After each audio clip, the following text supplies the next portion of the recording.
Olá pessoal, tudo bem? Eu sou Iago Oliveira, eu sou advogado, atuo na área de fusões e aquisições e, enfim, já há algum tempo a gente mantém algumas iniciativas de divulgação de informações relacionadas à área de fusões e aquisições no nosso país. Estamos ali no Instagram com @fusões e aquisições BR, também temos uma página no LinkedIn com esse mesmo nome e no nosso site, o site do Bocássio Oliveira Advogados. A gente de forma recorrente então divulga informações aí, notícias relacionadas ao cenário de fusões e aquisições. A gente tem essas ações aí há mais de um ano, né? A gente iniciou ali no final de 2019 e desde então nós estamos gostando bastante dos resultados dessas ações e, enfim, nesse decorrer de mais de um ano de atividade, a gente teve contato com muita gente interessante, muita informação legal. E uma das solicitações que sempre nos fizeram é: existe algum podcast que fala sobre fusões e aquisições? Tem alguma coisa para indicar? Além desses materiais que vocês divulgam, existem livros que vocês possam indicar, cursos e tudo mais. Mas a questão do podcast sempre foi algo que as pessoas solicitavam assim, de forma recorrente, né? Porque é uma plataforma interessante, né? A gente consegue ouvir ali no carro, na academia, lavando prato, enfim, dando uma volta com o cachorro. E realmente é uma plataforma que as pessoas vêm aderindo bastante. Então a gente inicia hoje esse projeto do podcast do Fusões e Aquisições BR, exatamente como um teste, né? Como realmente um protótipo aí para verificar se há aí uma viabilidade de manutenção, ao menos por quinzenalmente, algo desse tipo.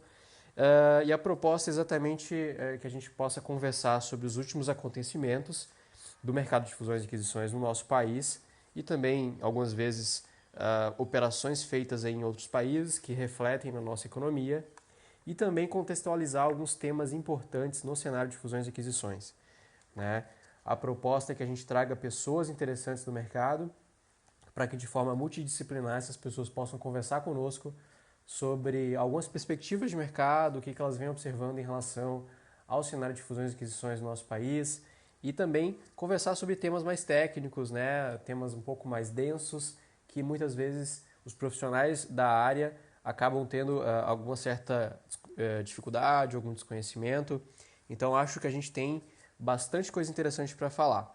A ideia é que não sejam episódios longos, que a gente vá direto ao tema para comentar sobre esse assunto tão relevante e que muitos de nós, imagino, são apaixonados, enfim, trabalham com fusões e aquisições, né?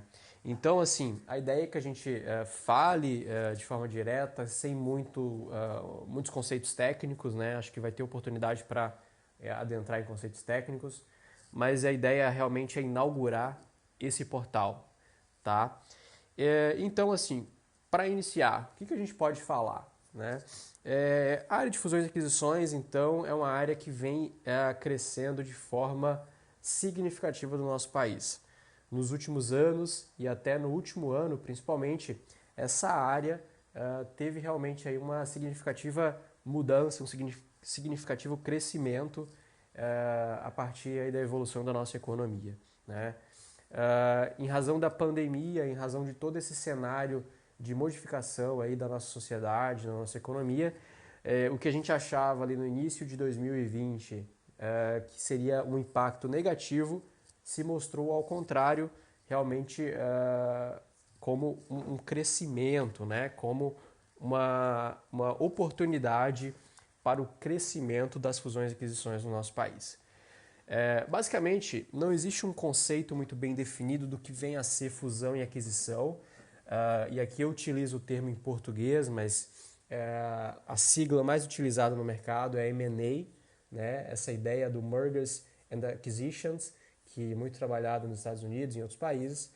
Mas a ideia básica de fusões e aquisições é entender aquelas operações que, de alguma forma, né, como o nome já diz, implica numa fusão de empresa, né, numa aquisição de uma empresa, seja a partir de uma perspectiva integral, né? Eu vou adquirir a empresa a partir de uma aquisição completa das suas cotas ou ações, ou também parcial, né? A partir de uma aquisição ali de um percentual, seja ele um percentual relevante que implique em mudança de controle, ou realmente um percentual ali reservado, mas que de alguma forma seja representativo para o adquirente ou então para a empresa adquirida. E existem também outros instrumentos que, muito embora não se adequem tecnicamente nesse termo fusão ou aquisição, mas que são relevantes aí para esse cenário, né? E também para que se atinja alguns objetivos semelhantes às fusões e aquisições. Né? E aí a gente pode falar de reestruturações societárias, estruturas societárias específicas como as joint ventures, também a própria incorporação de sociedade, a cisão de sociedade, a aquisição de ações em mercado que possa ser representativa, o próprio trespasse ou arrendamento do estabelecimento comercial, enfim. Existem vários processos que podem ser configurados dentro das operações ali de fusões e aquisições, mas a gente vai ter a oportunidade de trabalhar cada um deles aí nos próximos episódios. O que eu queria comentar com vocês um pouco hoje, então, se refere aí às motivações para as operações de fusões e aquisições. Né? O que motiva uma empresa a adquirir outra ou vender essa sua estrutura, enfim, esse complexo aí de ações ou cotas para outra empresa. Né? E é interessante a gente pensar nisso para inaugurar esse podcast, exatamente para elencar aí quais são os motivadores de operações de fusões e aquisições no contexto mundial e no contexto brasileiro. Né? E a gente pode selecionar alguns pontos. Acho que é importante, então, que isso fique bem evidente. Né? A gente pode, então, pensar numa aquisição para modificação ou aumento do poder do mercado. Né? Então, a gente imagina aquela empresa que já vem aí se estabelecendo em determinado setor e começa a adquirir outras empresas exatamente para que ela consiga ter uma amplitude maior no mercado, consiga atingir mais pessoas, eventualmente localidades ou setores específicos da economia que com a estrutura atual ela não atingia e com a operação aí de fusão e aquisição ela possa vir a atingir. Né? Então, a ideia é que algumas barreiras de entrada ao mercado sejam, de certa forma, superadas a partir de uma fusão ou aquisição de outra empresa. Algo interessante também a se pontuar é a ideia de consolidação de posição aí em alguns setores. Né? Eu posso eventualmente utilizar o mecanismo de fusão e aquisição para consolidar a minha postura, a minha posição em determinado mercado, firmando aí o nome da minha empresa, o nome do meu negócio, do meu empreendimento, como o principal nome desse empreendimento, desse tipo de negócio no mercado nacional. Não só no mercado internacional, acho importante também referir que fusões e aquisições são ótimos mecanismos para a internacionalização de empresas. Né? Então a gente pode imaginar determinada empresa que, visando aí ampliar a sua atuação para outros países, né? Rompendo aí fronteiras nacionais, adquire negócios em outros países. Então a gente pode pensar numa estrutura de aquisição de uma empresa estrangeira adquirindo determinado negócio no Brasil, ou também o inverso, né? Uma empresa brasileira aumentando, por exemplo, sua capilaridade, a sua extensão de atuação, por exemplo, na América Latina, adquirindo uma empresa de determinado país aí que compõe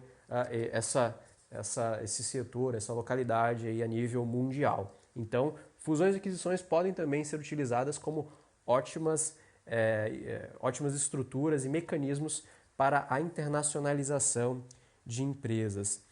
Algo que não pode ser deixado de ser pontuado e vem crescendo muito em razão aí dessa situação de crise econômica advinda com a pandemia no último ano, se refere à aquisição de empresas que estão aí em dificuldade financeira, né? Aqueles ativos, por exemplo, que estão aí passando por uma recuperação judicial ou algo do tipo, e existe até uma denominação específica em relação a isso, né? Os chamados Distressed M&A, ou aqueles ativos estressados, em que a aquisição de determinadas empresas ou ativos dessas empresas por um preço aí inferior àquele recorrentemente utilizado, exatamente por ser uma oportunidade no mercado, em razão aí de eventual crise financeira pela qual a empresa está passando. Então, a gente vem observando que neste último ano vem crescendo a tendência para ir, vem aumentando essa tendência de aquisição de empresas em dificuldade financeira, né? Acho que isso é interessante também, porque tem uma forte relação com a questão da concorrência, né? Eventualmente, e aí logicamente aqui a gente não vai entrar no aspecto de antitrust ou algo relacionado ao direito concorrencial, vamos tentar sempre pensar nessa estrutura a partir de uma premissa de que essas estruturas elas obedecem aí os mecanismos ou as estruturas legais do nosso país, mas dentro desse escopo e dentro dessa premissa, né, é possível pensar, por exemplo, na aquisição de um concorrente, eventualmente por alguma fase ruim desse concorrente no mercado, que se avalia aí como passageira, e a empresa verifica como interessante realizar a venda desse ativo, né? Então, essa aquisição de um concorrente pode ser também algo interessante, e aí as operações de M&A adentram como mecanismos eficientes e mecanismos interessantes para diminuição, né, de determinada parcela da concorrência em razão de uma operação de fusões e aquisições. Algo também relacionado a isso se refere aí à combinação da cadeia produtiva.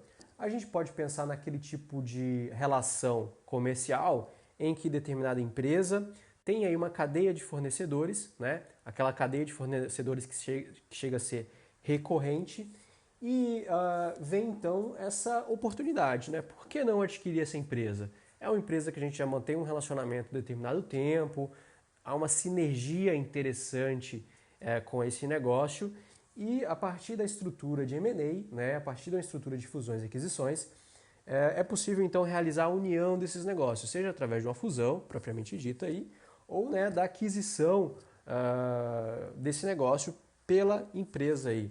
Então, a partir dessa perspectiva de uma cadeia de negócios, acontece uma verticalização, né, a ideia de adquirir eventual fornecedor que já se mantinha aí alguma negociação, alguma relação comercial, exatamente por surgir aí uma boa oportunidade de internalizar ou integrar esse negócio à minha estrutura. Algo interessante também a se pensar a partir dessas operações se refere à diversificação, né? Algo que está acontecendo bastante, e aqui a gente não pode deixar de mencionar aí o Magazine Luiza, que vem sendo um dos principais players na utilização de mecanismos e operações de M&A, né? A diversificação também pode ser um motivador, aí, uma razão para que se implemente uma operação de fusão e aquisição, né? Por que isso? À medida em que eu estou atuando no mercado há um determinado tempo, oferecendo determinado produto ou serviço, e vejo a necessidade de diversificar de alguma forma, seja no produto em si ou na forma de entrega desse produto, eu posso utilizar um mecanismo de aquisição de uma empresa exatamente para integrar ao meu produto ou meu serviço, né, naquela estrutura negocial, um produto que eu não tinha até então, né, ou uma forma de entregar esse produto que eu não tinha até então. Então, fusões e aquisições podem ser utilizadas como mecanismos para diversificar um produto ou um serviço que uma empresa, digamos, já tradicional implementava no mercado, e em razão dessa evolução do próprio mercado, se exige dessa empresa algum tipo de inovação, né? E aí, para finalizar, é importante referir essa relação aí de M&A e o setor aí, ou a área de pesquisa e inovação, né? Pesquisa, inovação, desenvolvimento de novos produtos e a possibilidade de aquisição de empresas ou de ativos importantes, exatamente para incentivar que aquelas empresas já atuantes no mercado aí há algum tempo e com uma atuação um pouco mais tradicional, elas adquiram negócios inovadores exatamente para adentrar no mercado a partir de uma nova uma perspectiva mais inovadora, mais rápida, mais ágil e que integre aí a esse serviço já tradicional alguns fatores que possam representar um interesse maior do mercado a partir dessa operação, né, dessa aquisição desse novo negócio na minha atuação aí, já tradicional, né?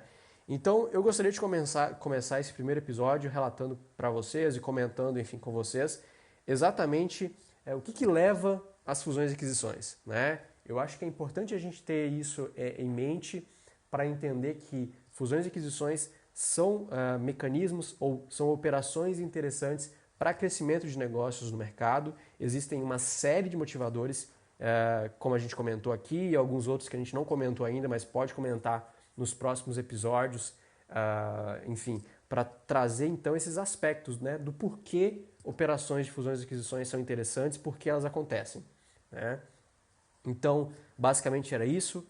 Eu quero agradecer você que ouviu esse episódio e gostaria de solicitar, enfim, feedbacks, né, eventualmente temas, convidados, algum tipo de abordagem específica que seja interessante para a gente iniciar aí esse protótipo de podcast aqui falando de fusões e aquisições. Deixem seus comentários aí no nosso Instagram, no nosso LinkedIn, enfim, ficamos à disposição aí em todas as redes para realmente conseguir propagar conhecimento e trocar ideia com um tema que é tão interessante como as fusões e aquisições. Beleza? Ficamos à disposição e até o próximo episódio.